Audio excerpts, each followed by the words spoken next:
हाँ जी मैम। हाँ हाँ श्वेता, हाँ ये श्वेता। हाँ, सबसे पहले तो मैं आप सबकी बहुत आभारी हूँ कि आपने मेरी पिताजी की रचना को इतने ध्यान से पढ़ा और उसका इतना अच्छा आपने अपने शब्दों में उसका एनालिसिस किया। तो ये उनके लिए सबसे बड़ा सम्मान है कि परिवार से बाहर के लोगों ने भी उनकी रचना को इतने ध्यान से पढ़ा है। और जैसा कि उनके व्यक्तित्व के बारे में आप सबको बहुत कुछ अंदाजा हो गया है पुस्तक पढ़ के, पर कुछ चीज़ें हैं जो शायद आपको सबसे पहले पुस्तक में पढ़ के एहसास हुआ होगा कि उन्होंने हर चीज़ को इतनी ज़्यादा ध्यान से मतलब जिया है, हर चीज़ को इतने अच्छे अपने शब्दों में लिखा है।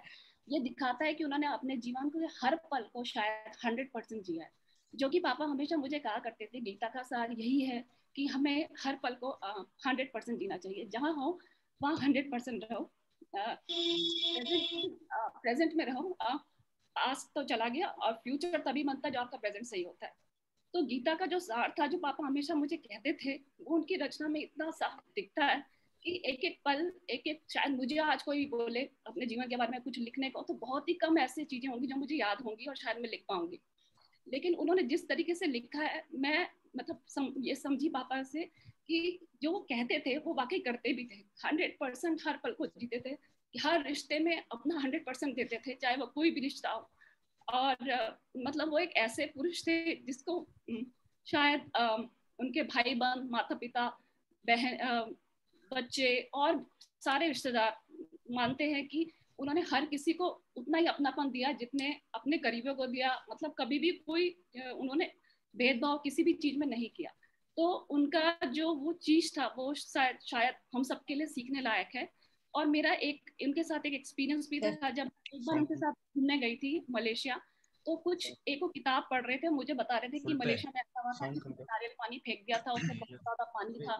तो वो सब मुझे बिल्कुल भी याद नहीं था। और मैंने पापा से पूछा आपको इतना कैसे याद है, तो पापा बोले अरे तुम्हें याद नहीं है, तुमने इतना नारियल पानी ज्यादा था फेंक दिया। वो सुनते ही मुझे लगा कि देखो मैंने भी वो पल जिया, लेकिन शायद मुझे कुछ भी याद नहीं। और उन्हें इतना कुछ याद है, इसका मतलब ये है कि वो उस पल में 100% थे और मैं उस पल में 100% नहीं थी। तो ये चीज मुझे ऐसा उस दिन एहसास हुआ कि हम कितना खोखला जीते हैं और ये कितनी गहराई से जीते हैं। और इसके अलावा पापा ने जो मुझे एक चीज हमेशा सिखाई थी, एक एक लाइन उनकी हमेशा मुझे बहुत अच्छी लगती थी। वो कहते थे बेटा, लालच सिर्फ पैसे का नहीं होता, लालच बहुत चीजों का होता है। लालच होता है ऊपर उठने का, लालच होता है करियर का, लालच अपनी क्या प्रसिद्धि पाने का। तो वो कहते थे लालच हर चीज का बुरा, किसी भी चीज का लालच मत करना जीवन में, लालच से बच के रहना।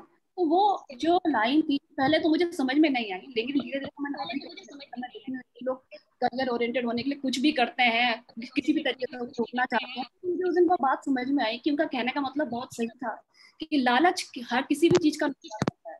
तो लालच में हमेशा हमें हर चीजों को एक बैलेंस बना के चलना चाहिए, जो कि मुझे उनके व्यक्तित्व में देखने को भी मिलता था। और ये सबसे अच्छी बात है, मैं बहुत ही हम इनफैक्ट हम सभी लोग बहुत ही भाग्यशाली हैं जो उनके आसपास रहे। और मैं भाग्यशाली हूँ कि मैं उनकी संतान रही, और मैं चाहूंगी कि हर जन्म में वो मेरे पिता बन के आए और मुझे इस तरीके से, ताकि जो है